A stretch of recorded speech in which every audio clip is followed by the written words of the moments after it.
Welcome back, Maverick Gamers. It's Dwayne here. Today we're going to be talking about how to set up your Marvel Multiverse RPG in Roll20. Now, you have the option when getting the Marvel Multiverse RPG to buy it from a couple different online providers. The one that I chose to go with was the Roll20. Now, I use Roll20 quite a lot, but in recent years I've shifted away from it. Now, Roll20 with Marvel Multiverse is a different story altogether. The actual fact is you actually get very good integration with this role-playing game. Not only do you get tokens with integrated stats, but you get drag and drop capabilities as well as easy access to the compendium.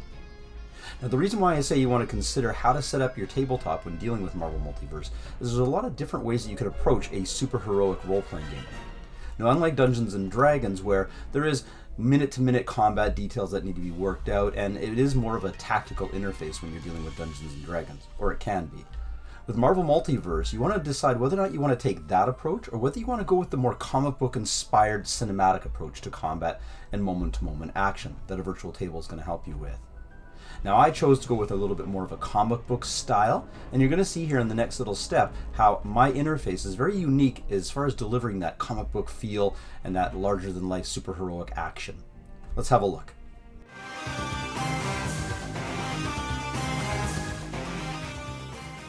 So the first thing you're going to want to do is make sure that you have your Roll20 campaign page all set up. Now, if you're planning on keeping it private, obviously you're not going to want to make it public.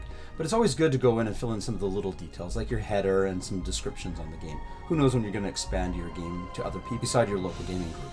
Now, after having set up your Roll20 landing page, let's launch the game. So with Roll20, you're going to have various pages that you can have set up for your players, and one of the cool things about Roll20 is you can actually move between the pages without transitioning your players. So what that means is you can have your players sitting on one page while you peruse through your catalog and decide what the upcoming scene is going to look like. Now, for starters, I recommend you actually go and create an actual Marvel landing page. For mine, I just took the basic Marvel cinematic page with the red background and the Marvel logo, and I just did that as a basic landing page. Now, the reason for that is I use that as a staging area just before the campaign's actually going to start. There's no real contextual elements in it, there's no graphics or no assets that call out to the game at hand.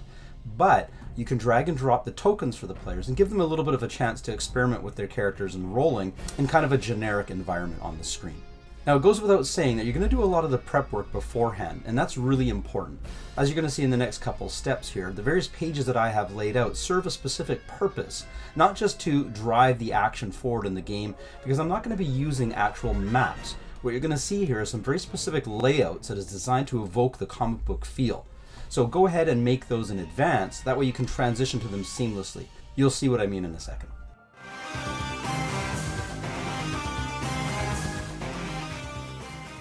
Now, for the first page in my Roll20 setup, I've actually created a reference page. Now, this is specifically designed so that I can put some of the rules that I'm going to need to reference during the gameplay.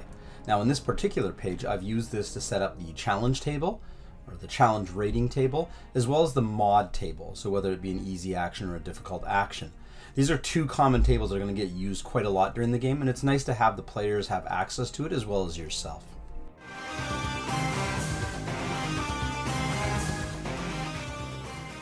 So the next step is where we pull all of this together. You're going to want to start with a clean, blank, non-gridded Roll20 page. The first thing you're going to want to do is pull in the character tokens right from the compendium or from the character sheets themselves. This is going to ground them in the scene.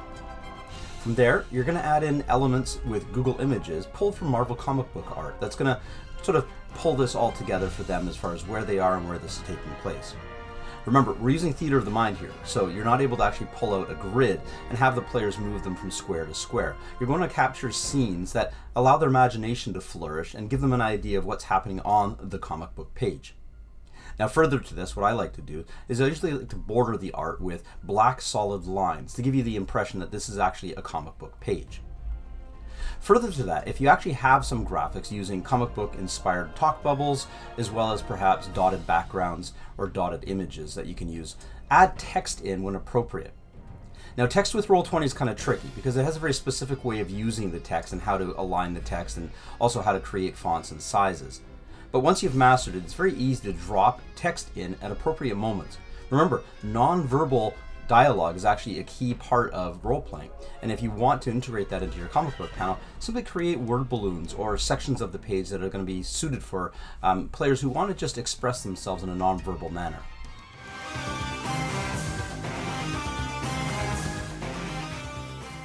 Now, the icing on the cake for a Marvel Multiverse RPG session is how you present all of this to your players. Keeping in mind, Marvel has a very distinct style when telling stories, and you want to channel that with your players. Using theater of the mind frees you up from all the minutiae of moving from square to square. Now, if you want to use that tactical style, that's okay as well, but just remember that when you're actually describing things and the players are actually giving you an idea of what they're going to be doing from moment to moment, you want to flower it up with that Marvel feel. You don't want to just move from point A to point B. You want to leap. If you're playing a pre-established character like Spider-Man or Wolverine, you want to lunge, you want to fly through the air, you want to zip over. Use narrative descriptions like that to really infuse the game with your Marvel style. I hope you've enjoyed my video on how to channel the Marvel Multiverse style in your Roll20 sessions, and I hope you can take little bits and pieces of this and integrate it into your own, even if it's not the style that you want to use at your table. Have fun playing Marvel Multiverse out there, guys, and we'll catch you next time. Before you go, I need your help. I'm trying to grow the exposure of what we do here at Maverick Games. My goal is to actually bring information to parents and students around the world in hopes that they can see gaming as a path forward for learning, academics, and even support of neurodivergency. Please subscribe, make sure you click on those notifications, and I hope that you'll find content here that will be helpful for you and maybe others. Thank you very much, and thanks for tuning in.